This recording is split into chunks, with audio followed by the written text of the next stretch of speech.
కడప అన్నమయ్య జిల్లా సరిహద్దులోని గువ్వల చెరువు ఘాట్లో గ్యాస్ ట్యాంకర్ బోల్తా పడిన ఘటన తీవ్ర కలకలం రేపుతోంది. సుమారు 36 టన్నులకు పైగా బరువు ఉండే ఎల్పీజీ గ్యాస్ ట్యాంకర్ కడప వైపు వస్తూ ప్రమాదానికి గురైంది. గత 24 గంటలుగా కడప రాయచోటి మధ్య పూర్తిగా రాకపోకలు స్తంభించాయి. రాయచోటి నుంచి కడపకు వచ్చే వాహనాలను చక్రాయపేట మీదుగా దారి మళ్లించారు. ఇక వేంపల్లి సమీపంలో మరో లారీ బోల్తా పడటంతో రాయచోటి కడప మధ్య రాకపోకలకు తీవ్ర విఘాతం ఏర్పడింది.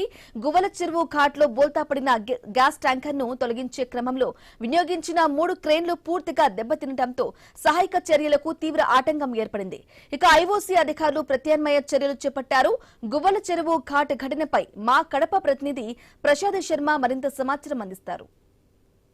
అన్నమయ్య జిల్లా సరిహద్దులోని గువ్వల చెరువు ఘాట్లో నిన్న జరిగినటువంటి గ్యాస్ ట్యాంకర్ బోల్టబడిన ఘటనలో ఇప్పటికి కూడా సహాయక చర్యలు కొనసాగుతున్నాయి. దాదాపు ఒక రోజైంది. దాదాపు 24 గంటలుగా ఐఓసీ అధికారులు తీవ్రమైన ప్రయత్నాలు చేస్తున్నారు. మనం చూడొచ్చు, ఏదైతే ఈ మలుపు దగ్గర కింద పడినటువంటి గ్యాస్ సిలిండర్ను, గ్యాస్ ట్యాంకర్ను పక్కకు తప్పించేందుకు దాదాపు 3 క్రేన్లను తెప్పించాడు. 3 క్రేన్లను తెప్పించినప్పటికీ కూడా వాటిని సహాయ చర్యల్లో ఒక ప్రతిబంధకం ఏర్పడింది. మొత్తానికి 3 క్రేన్లు కూడా నేల కొరగడంతో ఏదైతే మనం గ్యాస్ ట్యాంకర్ను తొలగించే కార్యక్రమం ఉందో అది పూర్తిగా ఆగిపోయింది.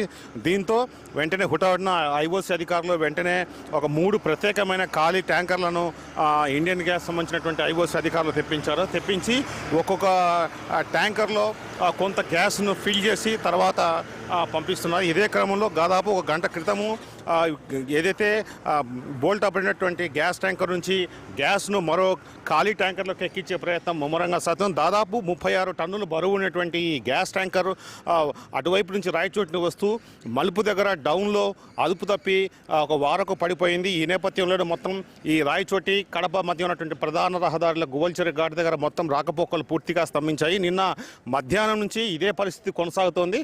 అయితే ఇక్కడ నుంచి రాయచోటి నుంచి కడపకు వచ్చేటువంటి వాహనాలన్నింటినీ కూడా చక్రాయపేట మీదుగా వేంపల్లి మీదుగా కడపకు మళ్లించే కార్యక్రమం చేపట్టారు. అయితే ఇవాళ మధ్యాహ్నం అటువైపు వచ్చేటువంటి వేంపల్లి దగ్గర సమీపంలో ఒక లారీ బోల్ట్ అవ్వడంతో అక్కడ కూడా రాకపోకలు పూర్తిగా స్తంభించడం తెలుస్తుంది.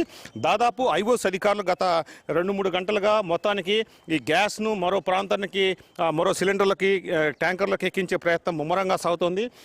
ఈ ప్రక్రియ ఈ రాత్రి వరకు కొనసాగే అవకాశం ఉంది. రాత్రికి కానీ మొత్తానికి ఈ ప్రాంతం రెస్టోర్ అయ్యే అవకాశం లేదు. మొత్తానికి ఎల్పీజీ గ్యాస్ కావడంతో ఎల్పీజీ గ్యాస్ లీక్ అవుతుందన్నటువంటి భయాందోళన నేపథ్యంలో మొత్తం ప్రజలను రాకపోకలను పూర్తిగా నిలిపేశారు. ఈ నేపథ్యంలో గువ్వల చెరువు ఘాట్లో కేవలం అధికారులు పర్యవేక్షణలో, పోలీసు అధికారుల పర్యవేక్షణలో, తర్వాత ఐఓసీ అధికారుల పర్యవేక్షణలో మొత్తం ఈ ఉన్నటువంటి ఎల్పీజీ గ్యాస్ను మరో సిలిండర్లోకి ఎక్కించే ప్రయత్నం ముమ్మరంగా సాగుతుంది. అయితే ఈ సహాయక చర్యల్లో మొత్తం 3 క్రేన్లు